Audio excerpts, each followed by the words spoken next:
अस्सलाम वालेकुम क्लास 9। आज एक्सरसाइज 9.3 क्वेश्चन 2 करना है।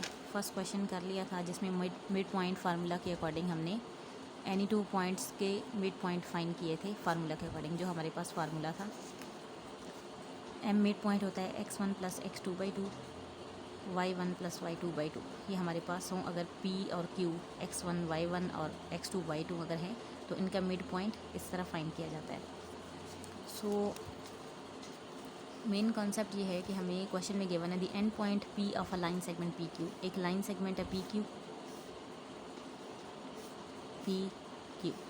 इसमें हमें p के कोऑर्डिनेट्स गिवन है, p is -3 6 and it's mid point is 5 8। Mid point यहाँ पे है कहीं, जो m अगर उसको कहें तो 5 8 है। Find the coordinates of the end point q। Q के कोऑर्डिनेट्स फाइंड करने हैं, एक्स और वाई दोनों कोऑर्डिनेट्स इसके फाइंड करने हैं। सो यहाँ पे हमें जो क्वेश्चन 1 में हमने देखा कि पॉइंट्स गिवन होते थे ए बी, तो मिड पॉइंट फाइंड होता था। मिड पॉइंट फार्मूला के सिंप्लिसिटी ये है कि अगर हमें मिड पॉइंट गिवन है और एनी वन पॉइंट बताया गया है, किसी एक पॉइंट के कोऑर्डिनेट्स गिवन हो, तो सेकंड पॉइंट के कोऑर्डिनेट्स फाइंड हो सकते हैं। सो हमारे पास सबसे पहले मिड पॉइंट फार्मूला मैं लिखती हूँ x1 + x2/2 y1 + y2/2। अब यहाँ पे ये x1 y1 हैं क्या, x2 y2 क्या हैं, ये सपोज करते हैं। लेट्स सपोज जो x1 होता है वो p के कोऑर्डिनेट्स होते हैं, यहाँ से y1, और जो q के कोऑर्डिनेट्स होते हैं वो x2 और y2 होते हैं।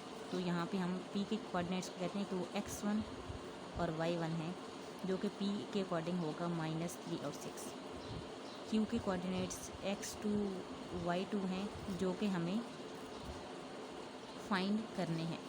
और मिड पॉइंट का हमें पता है कि वो हमारे पास कोऑर्डिनेट्स होते हैं x1 + x2/2 y1 + y2/2। यह भी मैंने यहाँ पे फार्मूला लिखा है, ये वो लिखा है।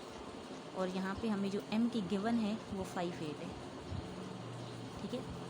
अब यहाँ पे लेफ़्ट हैंड साइड पे putting values on left hand side पे हमें क्या गिवन है, x1 y1 -3 और 6, x2 y2 फाइंड करने हैं अभी।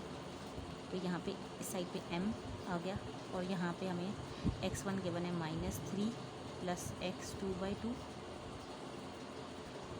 y1 है 6 + y2/2, और इक्वल के इस साइड पे हैं 5 8।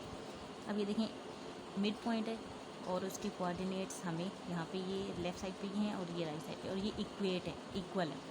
तो equating x terms and y terms, ये x वाली टर्म यहाँ पे x वाली टर्म के इक्वेट करेंगे, y वाली टर्म को y वाली टर्म।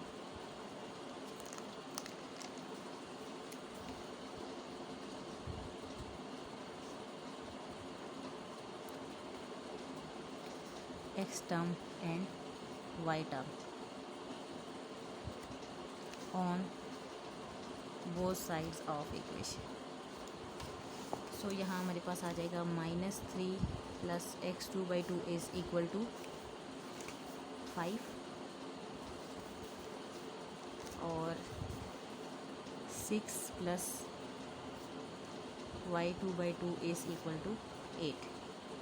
ये 8 के इक्वल आ जाएगा। यहाँ पे इनको अब सॉल्व करना है simply. -3 + x2 is equal to 2 × 5, ये 2 इस साइड पे जाके मल्टीप्लाई हुआ, -3 + x2 is equal to 10, x2 is equal to 10 + 3, x2 is equal to 13। 6 + y2 is equal to 8 × 2, 6 + y2 is equal to 16, y2 is equal to 16 - 6, तो y2 is equal to 10। Hence, coordinates of end point q x2 y2 are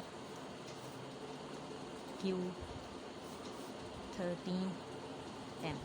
ठीक है, x2 y2, तो x2 और y2 की value put करते हैं, ये हमारे पास सोल्यूशन हो गया।